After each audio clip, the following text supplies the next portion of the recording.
Covid के समय लोग अपनों को बचाने के लिए हाथ पैर मार रहे थे। उसी समय मोदी जी ने लोगों की मदद के लिए एक रिलीफ फंड का ऐलान किया। लोगों को लगा कि ये सरकारी फंड है, तो देश भर के लोगों ने दिल खोलकर दान दिया। कुल 13,404 करोड़ रुपए का डोनेशन प्राप्त हुआ। 28 मार्च 2020 की पीएबी की प्रेस रिलीज में कहा गया कि प्रधानमंत्री इसके चेयरमैन होंगे, रक्षा मंत्री, गृह मंत्री, वित्त मंत्री इसके मेंबर होंगे। यानी अब तक पीएम केयर फंड से जो पैसा खर्च हुआ उसमें से सबसे बड़ा खर्च हुआ ऑक्सीजन कंसंट्रेटर, ऑक्सीजन प्लांट्स और हॉस्पिटल पर। राजस्थान के सरकारी अस्पतालों में कई ऑक्सीजन प्लांट्स जिनमें पीएम केयर से फंडेड प्लांट्स भी शामिल बताए गए हैं। इसी कारण लोगों ने पीएम केयर फंड के खर्चों पर सवाल पूछना शुरू किया, पर जवाब देना था बीजेपी को, वो भी जनता के पैसों का। यानी बीजेपी ने संसद में पीएम केयर के सवालों को पूछने से ही मना कर दिया।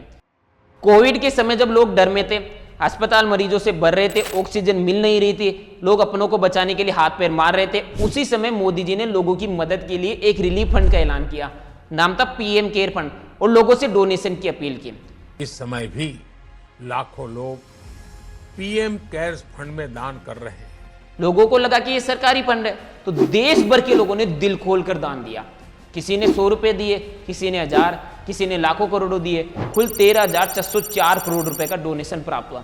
लोगों को लगा कि ये पैसा सीधे संकट में काम आएगा, लेकिन आज सवाल ये है कि इतना पैसा कहां खर्च हुआ, क्योंकि 8,000 करोड़ से ज्यादा रुपया खर्च किया जा चुका है। और सबसे बड़ा सवाल, अगर ये सरकारी नहीं है तो पीएमओ से क्यों चलता है? government.india की वेबसाइट क्यों यूज हो रही है? आखिर ऐसा क्यों है कि बीजेपी के प्राइवेट फंड में भी लोग भर भर के दान दे रहे हैं? चलिए क्रोनोलॉजी को विस्तार से समझते हैं। 28 मार्च 2020 की पीएबी की प्रेस रिलीज में साफ साफ लिखा गया कि कोविड जैसी इमरजेंसी सिचुएशन से निपटने के लिए एक डेडिकेटेड नेशनल फंड की जरूरत है।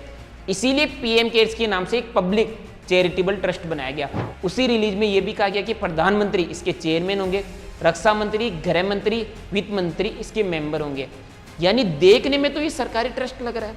और सबसे इंपॉर्टेंट थिंग, उसी ऑफिशियल अपडेट में यह भी कहा गया कि ये फंड माइक्रो डोनेशन भी लेगा, यानी छोटे छोटे दान, ताकि आम लोग भी योगदान दे सकें। मतलब साफ था, सरकार ने इसे जनता की भागीदारी का बिग कैंपेन बनाकर पेश किया और लोगों ने भरोसा भी किया। पर पीएम केयर्स के ऑफिशियल FAQ में लिखा गया कि फंड का एडमिनिस्ट्रेशन पीएमओ के अधिकारियों द्वारा ऑनरेरी बेसिस पर होता है, और पीएमओ एडमिनिस्ट्रेटिव और सेक्रेटरियल असिस्टेंट देता है।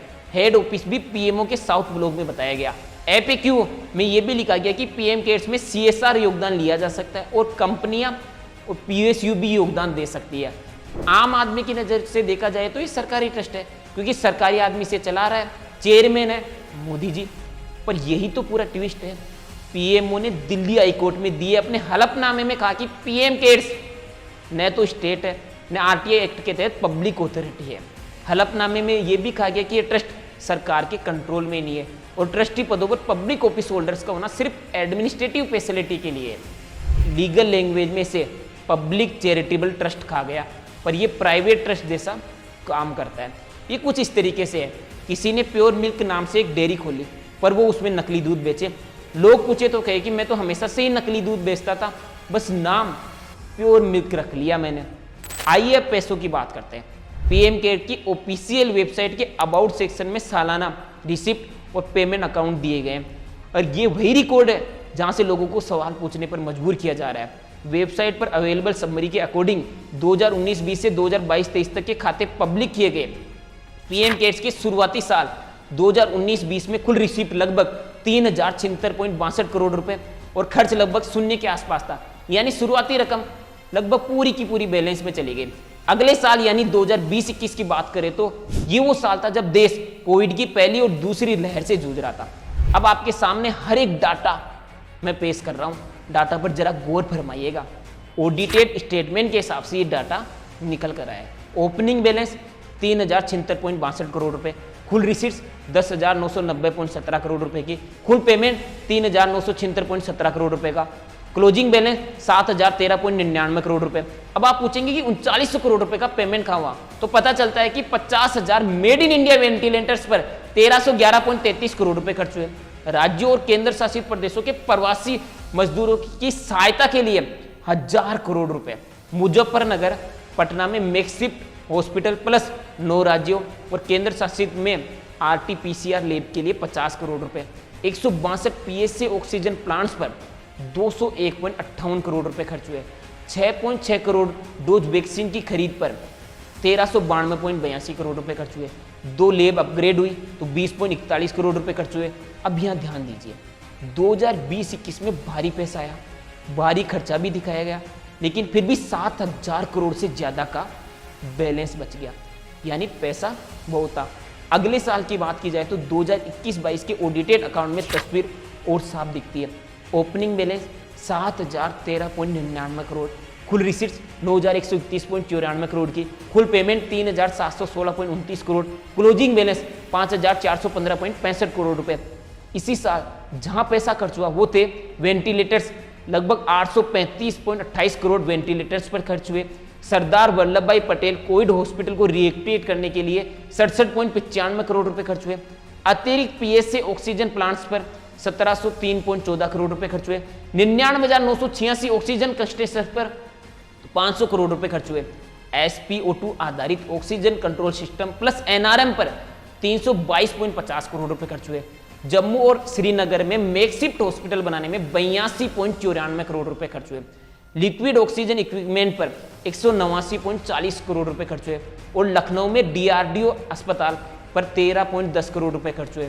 और अगले साल ओपनिंग बैलेंस था 5,415.65 करोड़ रुपए, कुल रिसीट्स है 6,723.06 करोड़ रुपए, कुल पेमेंट हुआ केवल 439.38 करोड़ रुपए का, क्लोजिंग बैलेंस बचा 6,283.68 करोड़ रुपए का। यानी अब तक पीएम केयर फंड से जो पैसा खर्च हुआ उसमें से सबसे बड़ा खर्च हुआ ऑक्सीजन कंस्ट्रेशर, ऑक्सीजन प्लांट्स और हॉस्पिटल पर। अब आप ये कहेंगे ये तो अच्छी बात है, लोगों का भलाई तो हो रहा है, पर रुकिए।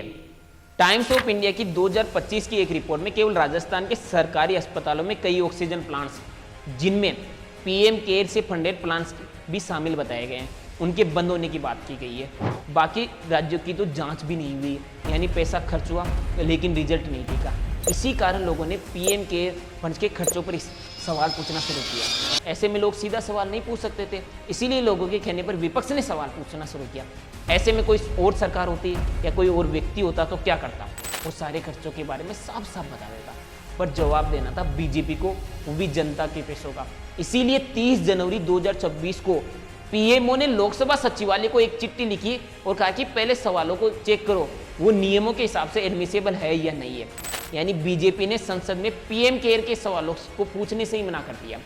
यानी अब बीजेपी को किसी को जवाब ही नहीं देना पड़ेगा।